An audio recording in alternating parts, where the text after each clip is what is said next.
Good morning. Continue with our study of John Dewey's Moral Principles in Education, 1909. The child is to be not only a voter and a subject to the law, he is also to be a member of a family. Like that he put family up front. A lot of modernists do not do that, right? They put the individual up front.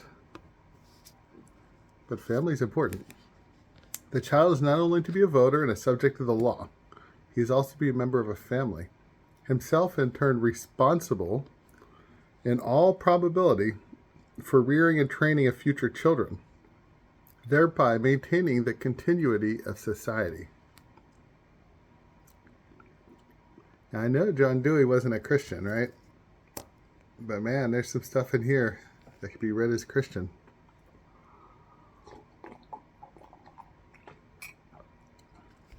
And of course, he was raised Christian. Secular humanists are known for not dropping fully the baggage of their Christianity. This emphasis on maintaining continuity in society. That's definitely a Christian ideal. Not that it's not in other ideals as well, but there's no reason to believe Dewey was inspired by any other religion. It's not something that is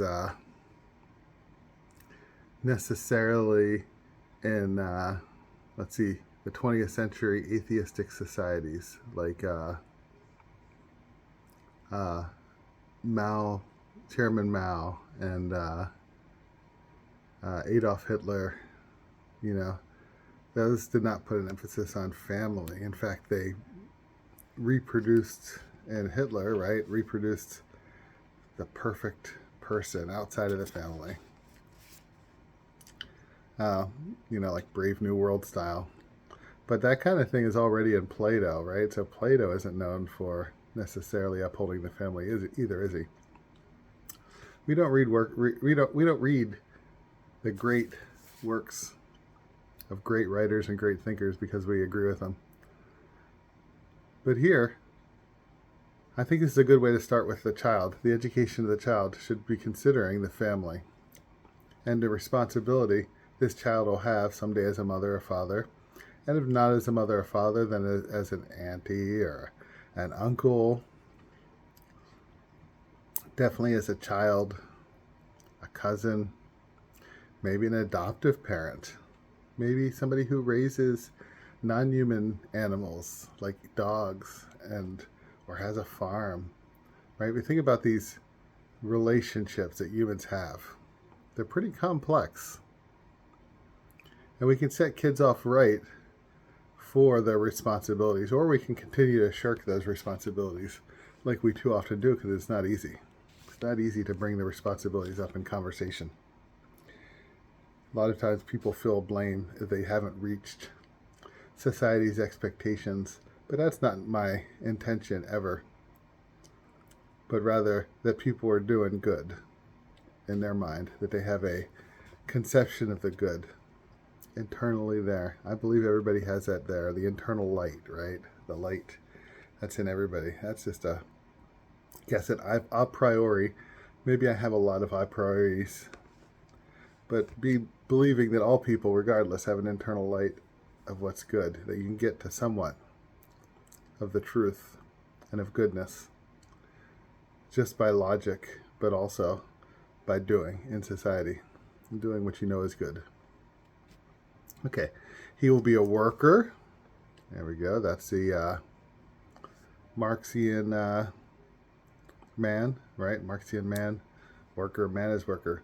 He is to be a worker, engaged in some occupation which will be of use to society.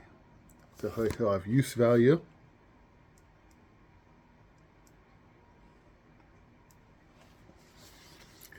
And which will maintain his own independence and self-respect. There's that word independence. So I'm still thinking Emerson every time I see that, right? Do you also think of Emerson every time you hear the word independence? June now, so pretty soon it'll be 4th of July, which is Independence Day here in the U.S. He is to be a member of some particular neighborhood and community. Well, isn't this important? How are we in our community? This is one of the criticisms I have of my more liberal friends who do not do stuff in their community. You know, if you claim that things need done, right, you should be doing them in your community. Downscale your global vision, and don't just hope for some kind of magic to happen that your global vision is going to be of use in your community because it's instilled by the UN or the US government or some other global power. Rather, scale it down, take it to your community and live it. Now, I think that would be something I think I learned from Dewey, right? That democracy needs to be this small thing we do every day. So what does that mean? You join your local garden club, right? You show up at protests if you believe in those, but protests aren't the only thing, right? You're not just tearing down, you're also building up, right? You join your local Kiwanis, I don't know, Knights of Columbus does a lot of community work, the food bank, all these volunteer opportunities in communities, volunteer firefighters. There's so much you can do. You. In your specific community. Okay, particular neighborhood and community, and must contribute to the values of life. Add to the decencies and graces of civilization wherever he is. So this word civilization is not very popular today. If you hear a scholar say it, usually it's being coded negatively. Dewey is not coding it negatively. He's saying as a whole, the civilization comes by fulfilling your responsibilities to your family, and to your community. Not only by voting. I feel like this should be read to everybody when it comes to election season. Because people need to look at themselves and see what they did over the last 2 years or last 4 years, however many times you vote. If you vote every year, what did you do over the last year? Is this the only thing you've done to try to improve your civilization, your community, and the life of your family?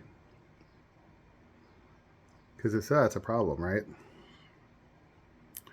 These are bare and formal statements, but if we let our imagination translate them into their concrete details, I like this, concrete details, we have a wide and varied scene. For the child properly to take his place in reference to these various functions means training in science, in art, in history, means command of the fundamental methods of inquiry and the fundamental tools for intercourse and communication. Intercourse is just an old word for communication. It's not, as it means only today. It means like actually talking. Means a trained and sound body, skillful eye and hand, means habits of industry, perseverance, in short, habits of serviceableness. Serviceableness, I'm going to write down the word duty. So we have a series of duties, and we have to build up our body, right? That doesn't mean every kid needs to be on the track team, right? But maybe some sport would help them to develop their body so that they can be of use, right? And there are people, including kids, who aren't able to do things with their body. So we need to open those physical activities up to them in ways that they can do what they want to do. This professionalization of public school sports, I think that's something Dewey would decry, right? Because everybody needs to do these things, as well as developing habits of industry, right? Knowing the economy, perseverance, going through hard things and I can do hard things, right? Continuing on. Moreover, the society of which the child is to be a member is the United States. a democratic and progressive society. The child must be educated for leadership as well as for obedience. So lead and obey. I think a lot of people are going to bristle about the obey part of this. Everybody wants to be a leader. But it's just a fact. You learn this in Boy Scouts, right? You learn this in Girl Scouts. I was not in either of those when I was a child, but my son is, because I know that they rotate leadership, right? They have chances to learn to follow their peers, but then they also have chances to lead. And if a child doesn't have a chance to do this, it's a shame. It's a shame. Every child needs to have a chance to lead and to obey. He must have power of self-direction and power of directing others, power of administration, the ability to assume positions of responsibility. The necessity for educating for leadership is as great as the industrial as is on the political side. Okay, we're going to stop there and continue on next time. We're working our way through slowly, 10 minutes at a time, and just learning more about Dewey's moral principles in philosophy. What do you think so far? Comment. Are you on board with Dewey? Do you like him less? Have you heard people talking about Dewey online and had either a positive or a negative opinion about him first? Is this your first coming upon this American philosopher from a century and 16 years ago, right? So old stuff, but not so old as some of the stuff we'll read here, right? Have a blessed day.